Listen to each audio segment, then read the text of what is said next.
Okay, well, hello, Fire Emblem community.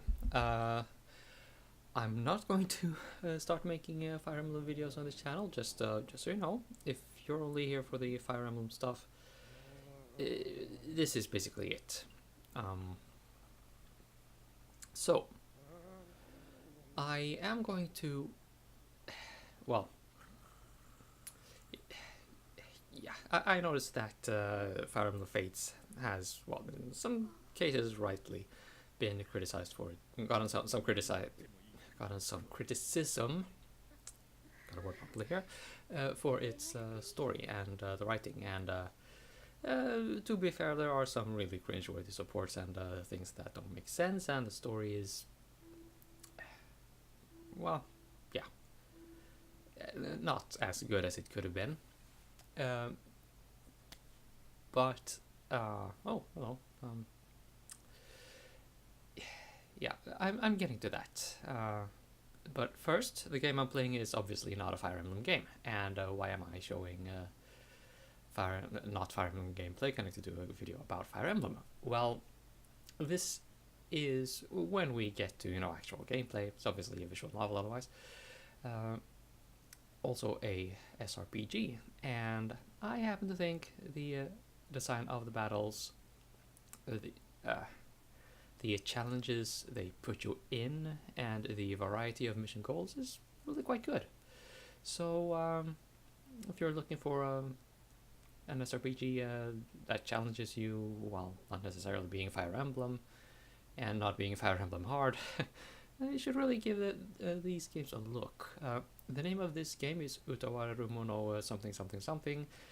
It will be released in English in 2020, hopefully, by NIS America as Utawarerumono Prelude to Fallen.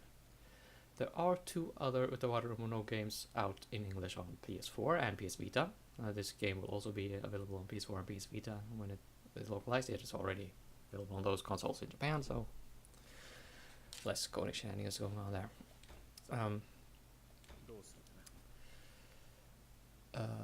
Yeah, those two games I mentioned before are Mask of Deception and Mask of Truth.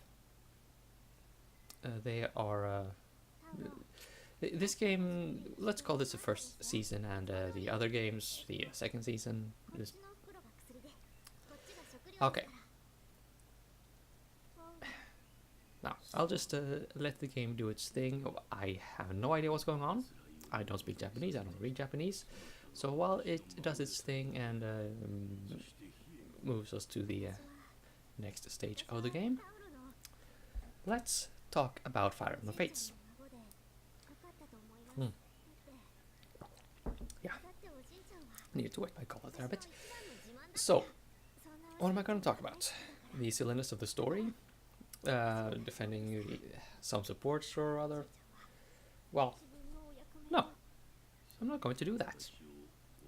I'm going to talk about the overarching sort of timeline, or timelines in the plural, because, well, we know Fire Emblem Fates was released as 3 separate parts, right? You had Conquest, you had Birthright, and then you had Revelation. Well, the story along the way and challenges aside, I think we can agree that the endings for Conquest and Birthright are kind of anticlimactic in their own ways, right? And then along comes Revelations, and well, I watched Mang's correlation attempt, and well, I can understand why he decided to just drop it altogether.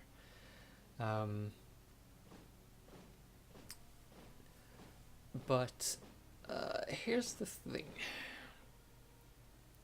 Another game that sort of it did what Fates did. That is, it was released in 3 different parts.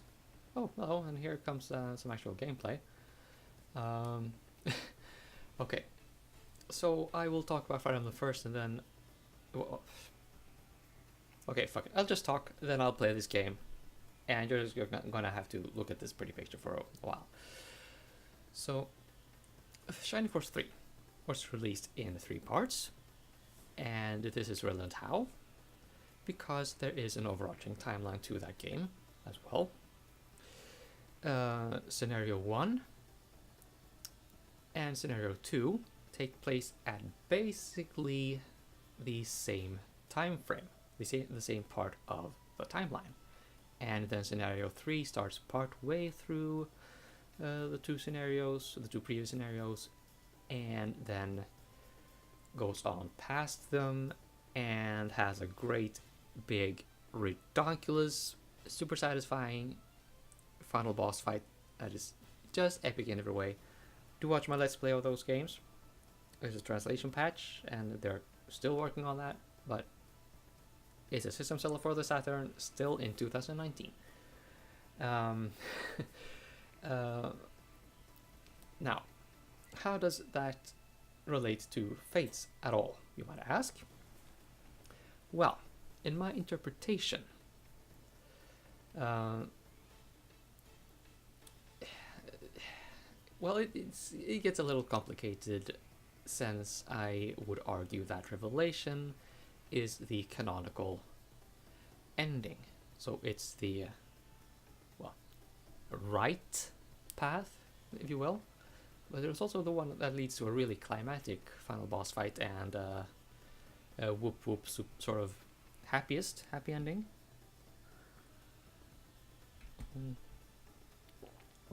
And oh, well, no, let's not say and there, but, big hairy but.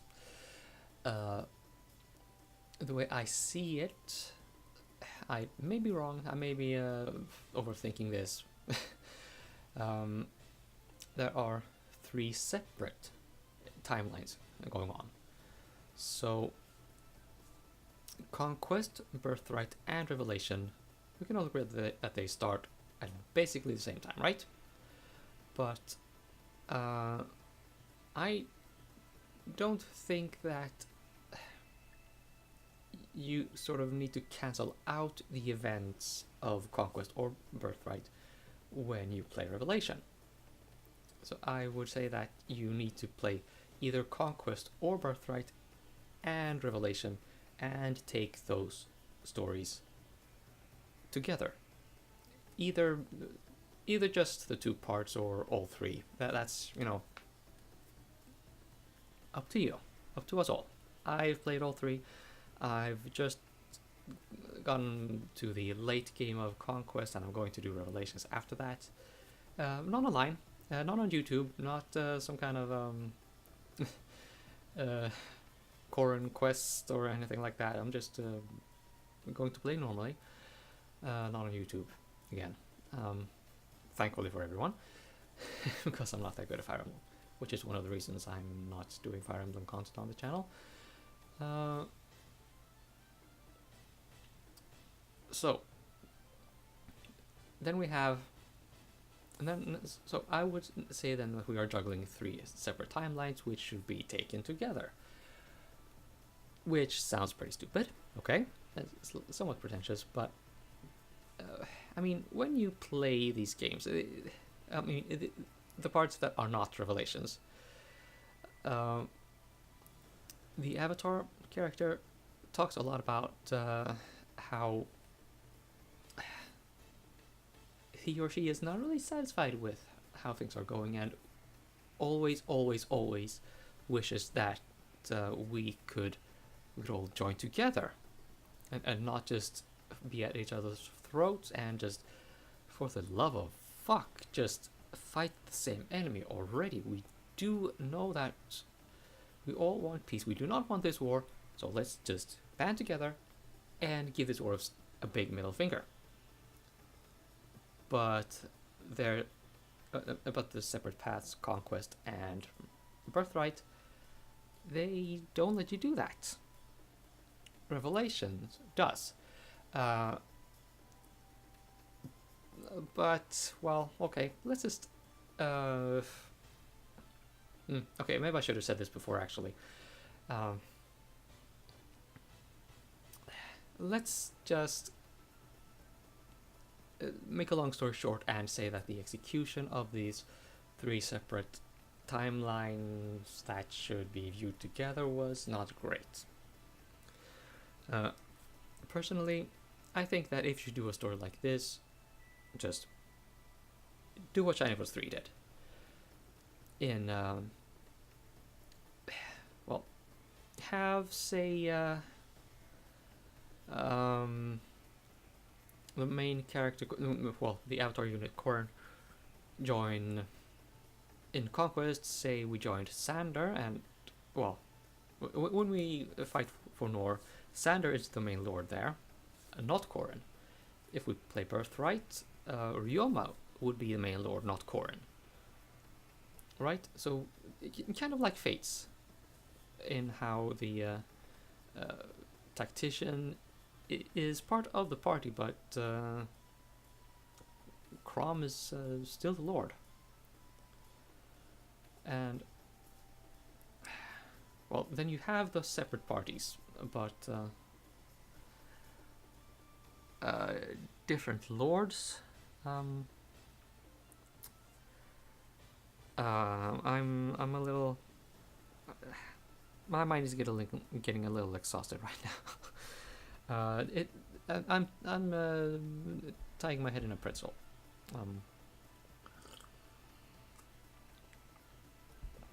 Okay, some water for thought. Oh, hello. Did I just finish charging my phone? Oh, nope, it's not charging. Okay. Let's see. We talked about execution and shenanigans. Oh yeah, we did not discuss. Shin Megami Tensei. So, Shin Megami Tensei, at least from number 3 and on. I have not played all the games in that series. Thankfully, they're really nasty, difficult, absolute fuck you in the ass kind of challenges. But what I wanted to bring up with those games is that they tend to have a separate paths built into the main game. So instead of like Fire Emblem Fates, they have 3 separate releases for the same game. You have one game that typically allows you to follow 3 separate paths, or at least get 3 separate endings depending on the choices you make in certain key dialogues. So, okay, to reiterate, Shin Megami Tensei, one game, 3 paths, one release. Fire Emblem Fates, technically 2 games sharing a common alternate path. Different approach to basically the same goal.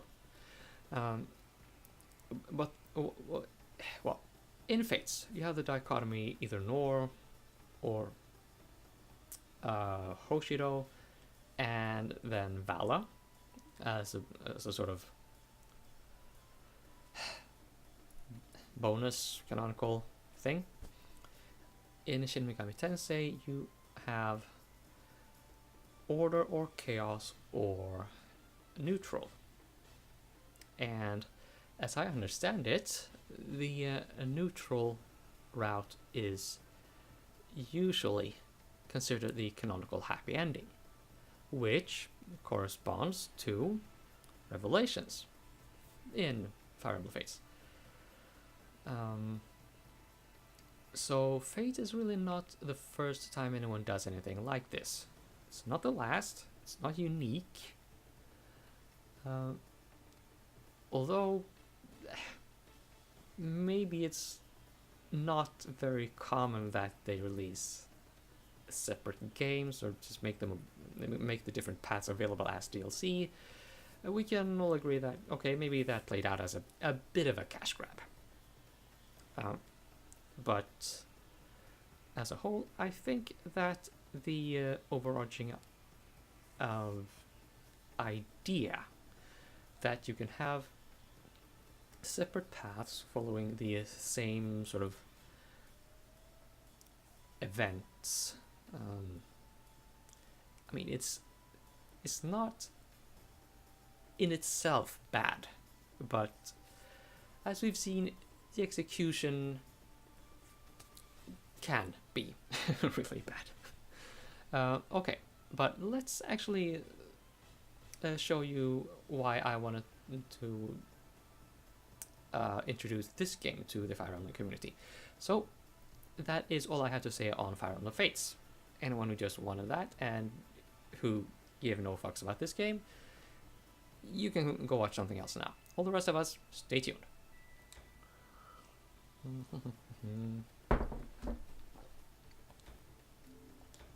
So I'm just going to save the game real quick first, so we don't get anything unfortunate happening. So I'm coming up on the 40-hour mark, as you can see, and this game is around, well, the other games in the series, the other Utawarerumono games, are typically between 50 and 60 hours. So I should be coming up at the end game here. So some parts may be spoilerish, but if you don't understand Japanese, just look at me play the game. You I want, oh, and you are here already anyway, so that's good. You and you. I want those two for some, for some very specific gameplay shenanigans. I'll try not to dig deep in that. That's not really the point of this video.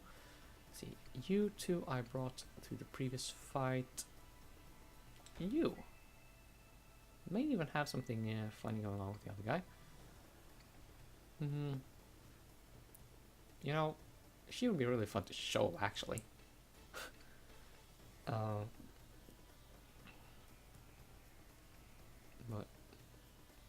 okay, yeah, fuck it. Yeah, that is an anime schoolgirl riding a great big tiger. A tiger which, by the way, is, at least in the anime, completely invulnerable to anything unless it rains. It's anime, okay? Okay. It's RPG goodness. Let's see here, it's grid based. That's not what I meant to push. I meant to do this. Oh, you can see a map here, and the arrows here shows which direction they are facing. These directions are important in this game in that when you attack from the sides or behind your target. So if I would attack this enemy from this grid, I would deal less damage. If I attack from these two grids, I would deal a little more damage, the same amount on either side. And if I attack from here, I would deal the most damage. You need to look out for that. This game is not like Fire Emblem in the sense that you really want to look for, well, you really, I mean that you really should be aiming for one attack or one round kills, if possible. You're not gonna get that opportunity a lot in this game. Sometimes you do. There are some special cases, but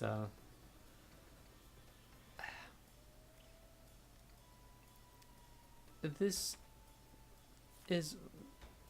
game plays a lot slower.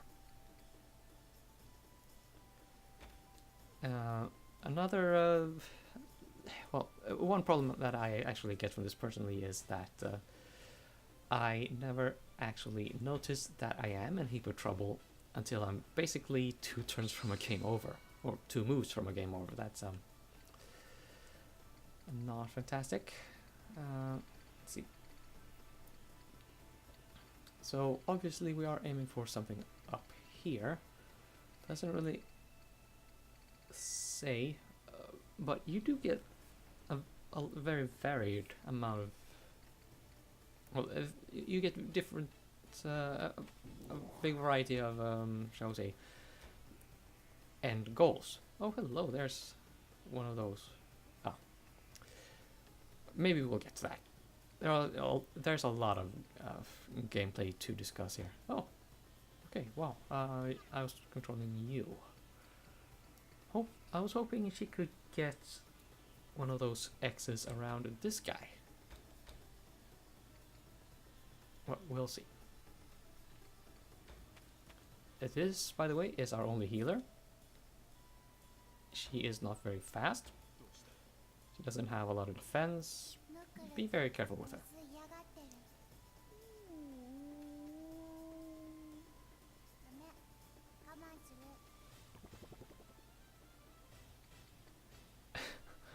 And yeah. An anime schoolgirl riding a big tiger. A big zebra tiger. Just why not? Oh, wait, whoa. Oh, are you kidding me? They actually made that into a gameplay element. Oh, shit, I'm screwed. Oh, the 3 stat scores you see there, 35, red 15, and red 7, they are attack on top, defense below that, and agility at the bottom. Our defense score is vastly reduced.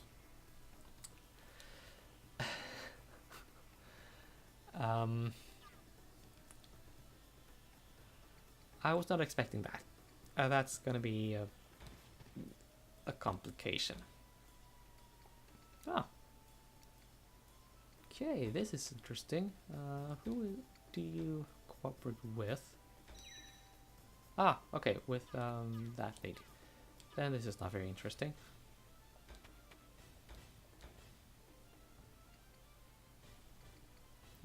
Okay, good. I can damage these. Yeah, let's just say I would be spoiling a lot if I explained what these are. So I'm just not going to do that. Oh, I can wreck this thing instead. So these arrows you can see on the left, they are the number of attacks we get, and they probably have names. I don't know. I don't read Japanese. So with this character we get 4. When that little green bar you see below the stats hits 100, it turns yellow, and it will give us 1 more arrow, a purple one, and we will not be doing only 210 damage to this thing we are attacking. So that is the only time we have any hope of normally landing a 1-hit KO in this game. Now, once we launch our attack, there's a timing element. Let's show you that.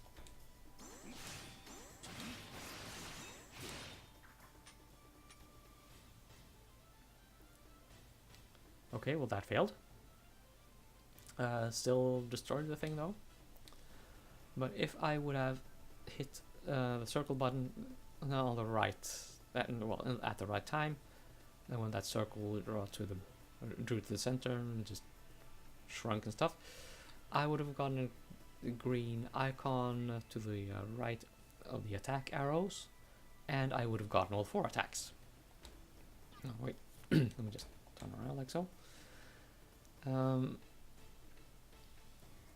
In the other games, that would have some significance. Oh, hello, I didn't know. Yeah, I'll just smash this thing. That opens up the character here to a lot of attacks. but we're just going to have to tough it out. I think you can make it. He has a lot of hit points. Now 5. 5 attacks. And yeah, saw that? I got one of the bonus. Ah, all of 5. Okay, so on his next move, he will get 6 attacks. I have no idea how the game calculates damage in this game, and affinities and elemental properties. Ow! Okay, this hurts.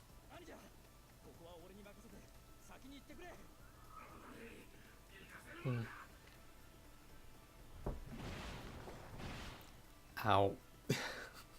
Ouch. Oh. Oh my. Shitty weasel. That was close. That was really fucking close. Now, in this game there is no permadeath. It's not like Fire Emblem in that way. However, if there is a way to revive a character, I have not found it. And, well, if a character falls in battle here, they actually disappear anyway, so good fucking luck reviving them then. Huh. This, by the way, the unit I'm controlling here is our main lord. And, he's drunk. Wow. All of the obstacles are just very weak.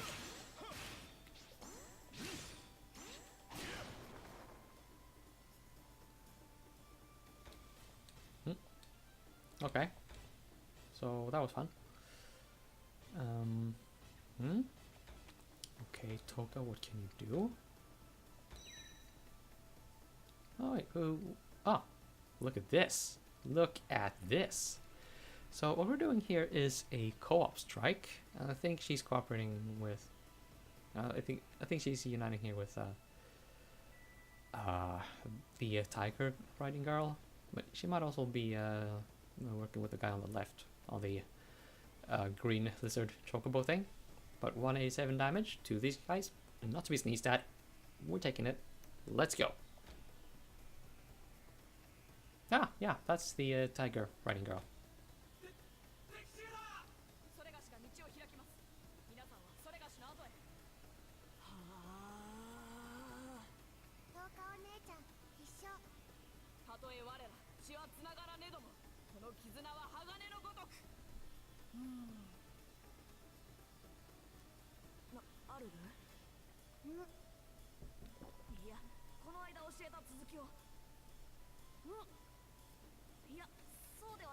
Yes, they always have this conversation before they do these attacks.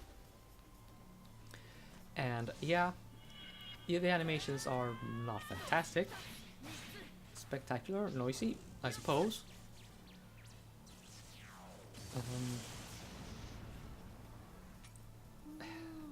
But you should keep in mind that this game was designed with the PlayStation Vita in mind.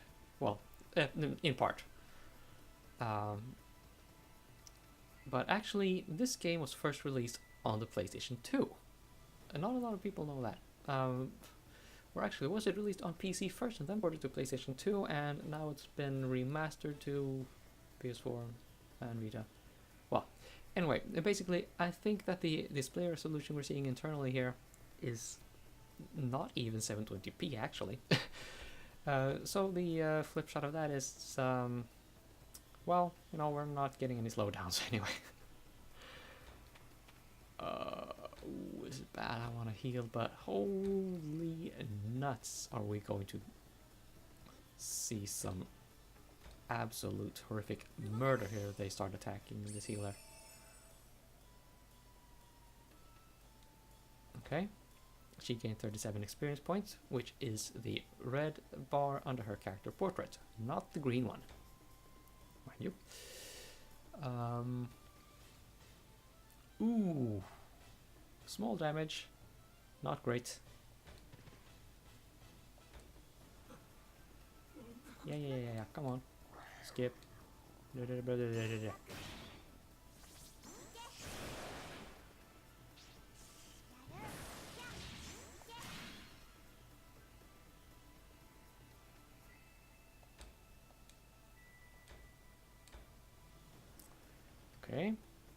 we do something with you? You don't seem to have any co-op attacks available. Maybe if I stand here and hit you. So, about the different mission goals, actually, I didn't really talk about that. You get, as this map probably is, of course, the typical route maps, when you should defeat all the enemies. You also get sort of defense mission where you need to defeat enemies while keeping an AI-controlled unit from, well, a green unit, haha, from being killed by the red team, the enemies. That can be tricky sometimes. You also get escape missions where you need to take the player character from one end of the map to a white square on the other side. Sometimes you also get maps where you need to get the enemy to move to a certain spot on the map. You don't get those a lot actually, but well, they exist, so that's nice. Ooh, you, sir, deal big damage. Oh ho ho. Okay, wow. But I want to keep you here so we can heal you on the next turn. Oh wait, we don't. Yeah, no. Oh, god damn it.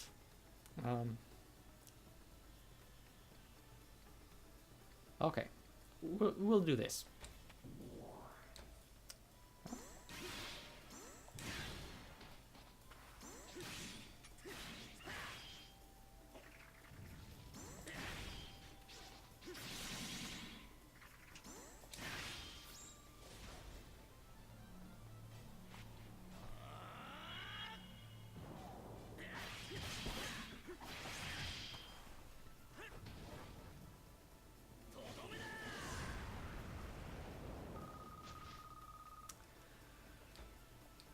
Okay, so the main challenge in all, well, in terms of managing character hit points, well, no, wait, actually, no, just let's not care about that. Let's see, the video is really dragging on now, I think. Do I have anything else to say? I don't actually believe I do. So should we wrap it maybe? Oh yeah, by the way, that was something approaching the rally skills. It happens with some characters. I honestly have no understanding of just how that works. But some kind of support and friendship going on there.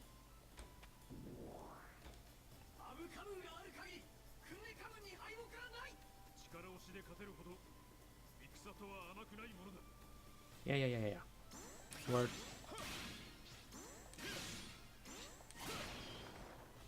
Holy shit, I timed out the well actually. Ha! Yeah, that makes the green bar go up faster anyway, so that's good.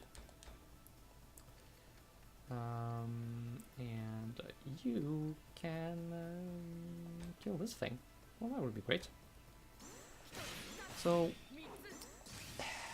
yeah, I think that in this game, I can't really speak to the story, but to be honest, I think this particular game is, in terms of story, less interesting than Mask of Deception and Mask of Truth.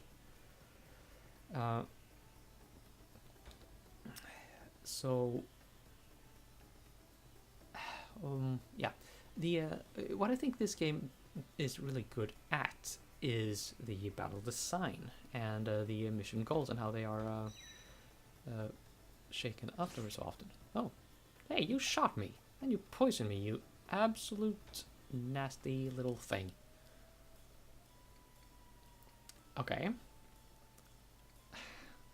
Could have healed that guy if he was closer.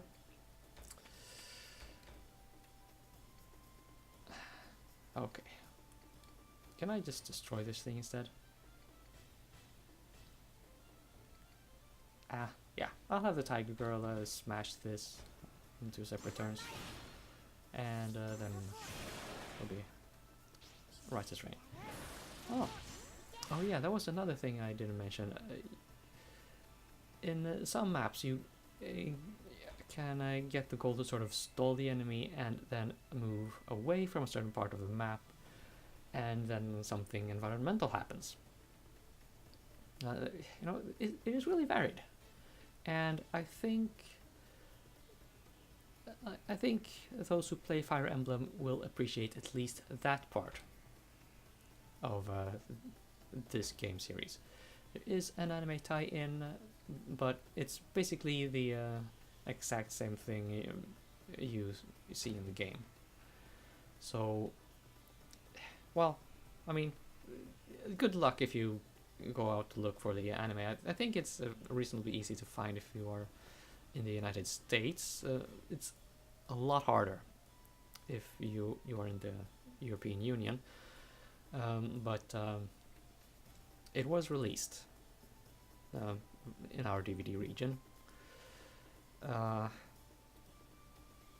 However, bits of this game are not in the anime, and likewise for the other parts of the series, Mask of Truth and Mask of Deception, there was an anime adaptation of at least Mask of Deception. I'm not sure if they did anything with Mask of Truth yet, but they changed a lot of characters in well, okay, they changed some characters in ways that I think detract from how interesting I find them to be personally. Ah, there we go. Co-op shenanigans. Wrecked. Oh ho ho ho ho ho ho ho. Holy.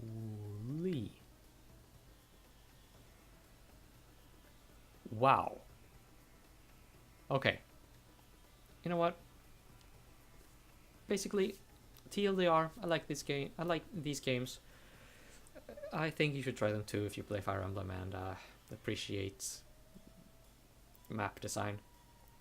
So with that, we're gonna see some really big damage, and then I'm gonna end this video.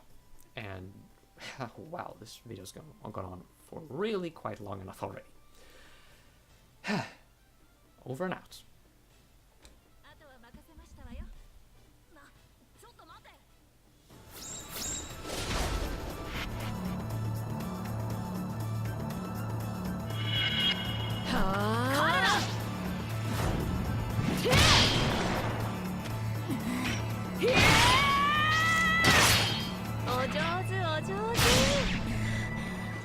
いきなりはものすごく疲れるからやめろと何度も言ったはずだ。